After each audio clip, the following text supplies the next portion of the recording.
Bonsoir. Alors, déjà, on ne s'est pas vu hier. J'étais dans l'impossibilité de le faire. Et aujourd'hui, on se retrouve à l'intérieur avec une lumière un petit peu tamisée parce qu'il a beaucoup plu et finalement, je suis à l'intérieur. Je suis dans une chambre d'enfant. Donc aujourd'hui, je voulais vous parler d'un critère, encore un critère important chez le haut potentiel, qui est l'empathie. L'empathie, dès son enfance, hein, en fait, l'enfant va ressentir, percevoir vraiment très fort ce que l'autre ressent, ce que l'autre est, il va décoder l'autre, en fait. Donc ça démarre très tôt. Il voit par exemple très, très tôt aussi, dans son enfance, bien le fait que ses parents ne sont pas des êtres parfaits, que ses parents ne sont pas non plus immortels. Voilà, il a une conscience qui est très, très aiguisée et du coup, il ressent et il voit les choses à un âge où peut-être d'autres enfants ne percevraient pas tout ça. Évidemment, le HP, donc le haut potentiel, a donc une capacité à se mettre à la place de l'autre qui est très grande, à le comprendre, parce que l'empathie c'est ça, hein. Il va comprendre, il va ressentir ses douleurs, ses angoisses, voilà. Il va devoir, quel que soit son âge, apprendre à se dissocier de ce type de ressenti, parce que sinon, bien évidemment, qui dit empathie peut aussi dire quand on ressent et quand on comprend la douleur de l'autre, on peut à son tour souffrir aussi finalement parce que voilà, on comprend ce que l'autre vit, on se comprend ce que l'autre ressent et donc ça peut être extrêmement douloureux. C'est pour ça qu'il y a tant de hauts potentiels qui souffrent aujourd'hui, notamment lorsqu'ils écoutent les informations, voilà, parce qu'ils sont d'autant plus touchés par ce qui peut se passer que ils comprennent encore davantage ce qui se joue, ils comprennent encore davantage les douleurs, etc. Bon. Alors justement, ce qui est très important, et c'est aussi pour ça que je voulais vous parler de l'empathie aujourd'hui, c'est que notamment effectivement lors d'une situation où l'impact émotionnel est très fort, très violent, hein, comme pour les attentats par exemple de Barcelone, hein, puisque voilà, c'est l'actualité, ou pour d'autres événements en tout cas où l'impact émotionnel est très violent, très fort, il va y avoir différents processus pour se défaire de ça, de ce type d'émotion. Il y a les processus de régulation, donc les processus de régulation qui sont beaucoup plus efficaces que les autres processus qui sont des processus de suppression. Pour être tout à fait clair, le processus de régulation, c'est-à-dire qu'il vaut mieux, comment je pourrais vous dire, chercher à voir la situation sous un autre angle, plutôt que de chercher à faire disparaître la situation, comme si elle n'existait pas en fait. Faire l'autruche. Faire l'autruche, c'est pas la solution. Par contre, essayer de voir la situation d'une autre façon, ça peut être une façon d'avancer avec ça. Donc voilà. Il faut aussi faire la différence entre trois types d'émotions, de ressentis. Donc l'empathie, qui est le fait de comprendre le ressenti de l'autre.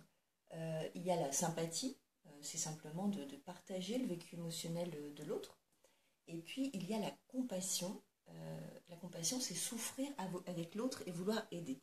Alors évidemment que l'adulte à haut potentiel et bon nombre d'autres personnes, hein, d'ailleurs, font preuve de sympathie et de compassion également.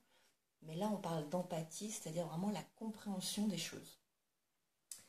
L'empathie, pour enlever tout de suite un gros mythe sur l'empathie, ce n'est pas un excès de gentillesse. Ça n'a absolument rien à voir. L'empathie, c'est se concentrer sur ce qui est important pour l'autre, en mettant momentanément de côté ce qui est important pour nous. Ça, c'est de l'empathie. Donc, ce n'est pas de l'excès de gentillesse. L'empathie, c'est aussi une forme de, comment je pourrais dire ça, de capacité à être curieux. Et quand on est curieux, en fait, on ne peut pas être à la fois curieux et dans le jugement. Parce que dans notre espace mental et émotionnel, les deux ne peuvent pas coexister, curiosité et jugement. Donc c'est bon d'être dans la curiosité parce que du coup, on n'est plus dans le jugement. Et c'est là aussi que commence l'empathie. Donc l'empathie, d'ailleurs, bonjour Max, bonjour Mylène, bonjour Maurice.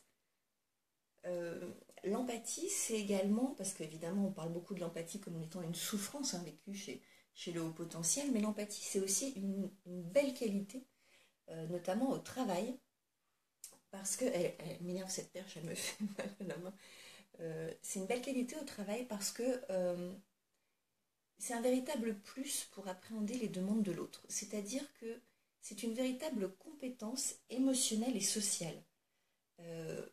Parce que ça crée un lien avec l'autre, qui est un lien de qualité. Ça va apporter une meilleure compréhension sur la façon de penser des gens, sur leurs sentiments, sur leurs actions. Donc l'empathie, qui peut être vécue comme un défaut, parfois, souvent, c'est une qualité réelle qui est recherchée dans les entreprises de plus en plus d'ailleurs, parce que effectivement, ça fait de vous une personne qui aura une qualité d'écoute, de compréhension, donc d'intervention auprès d'un tiers. Ça peut être des clients, ça peut être voilà, bon, qui est véritablement recherché et de qualité. Voilà. Donc c'est vrai que l'empathie, je crois que j'ai fait le tour. Bien souvent, effectivement, donc quand on en parle comme plutôt d'un défaut, chez le HP en tout cas, parce qu'on dit que voilà, il absorbe la misère du monde, etc. Et en réalité, il faut le voir vraiment comme quelque chose de plutôt chouette finalement. Voilà. Se dire surtout qu'on peut y travailler, c'est-à-dire qu'il ne faut pas chercher à supprimer ça, parce que c'est une belle qualité d'être en capacité à comprendre ce que l'autre ressent. Par contre, il faut arriver à travailler quand même sur une certaine distance, une certaine dissociation à faire entre soi et l'autre, pour ne pas avoir à en souffrir, évidemment. Si vous avez déjà constaté que vos enfants, vos adolescents sont déjà dans l'empathie, donc sont des HP, bon, n'hésitez pas voilà, à discuter avec eux, à leur dire que c'est une belle qualité, mais que ça ne doit pas les bousiller, les bouffer, leur manger la rate et la cervelle, mais qu'ils peuvent, voilà, ils peuvent travailler là-dessus pour rester tels qu'ils sont, tout en se protégeant. Voilà. Donc oui, voilà, je voulais vous parler de l'empathie aujourd'hui, effectivement, parce qu'en lien donc, avec l'actualité, ça me semblait assez cohérent.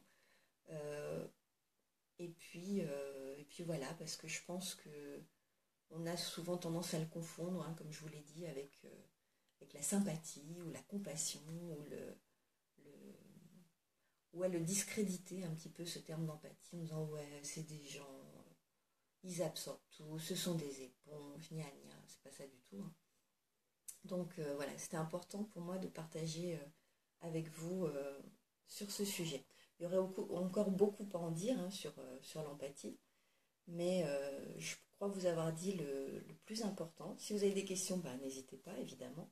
Et puis j'y répondrai. Et puis je vais vous dire à demain. Hein. On a fait le tour. Je vous remercie en tout cas vraiment de votre présence. Et puis, désolée pour la lumière qui est pas terrible, mais j'ai envie de dire que d'abord toutes les autres pièces sont occupées. Ce qui me limite un petit peu en termes d'espace pour faire les vidéos. Et puis dehors, non, pas sous la pluie quand même. Donc je vous embrasse et je vous dis à demain.